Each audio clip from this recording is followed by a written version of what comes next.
Hey, moshi, konnichiwa, o-genki desu ka?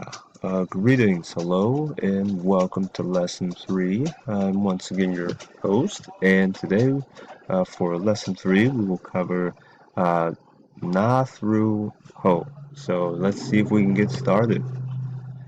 Alright, so as we can see here, we're starting with na, so we're going to start with na through no here.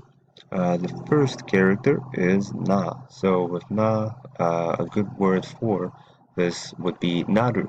And so naru essentially means to it means to ring or to like make a sound, like for birds, things of that nature.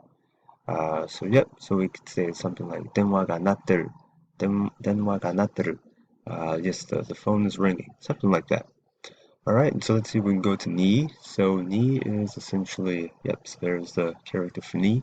Ni is known as a particle in Japanese, in the most basic way possible. And so it usually is used to indicate the indirect object.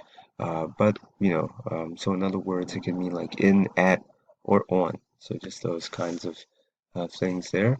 Then we have new. So new could also, well, we were able to notice that new was a key component in shinu, which means to once again die or pass away.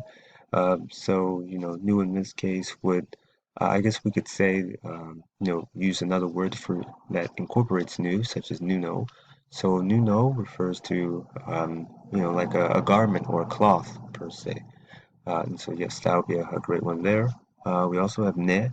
So, you might have heard ne a lot, in conversations. So this is the written form of ne. So we have ne, which essentially confirms things, asking for agreement. And then last but not least, we have no. So no is another particle, and it essentially indicates possession. So you might want to think of it as the apostrophe s, so to speak. And that's basically it. All right, so let's see if we can go to part 2 here for lesson 3. So we're going through ha, hu, and ho. Ha, hi, fu, he, ho. All right, so ha. So we have hi, he, fu, he, ho here. I'm just going to give examples because we're running out of time. A good word for ha would be happa, and that is essentially a leaf. We also have he, so he could be used to mean day or sun, he-sama. We have fu, a good word for fu is fune or boat. We have he, which can be used as like he, like I guess flatulence. Very common. We could also use it to indicate like being surprised, like hey, things like that. And then we also have ho.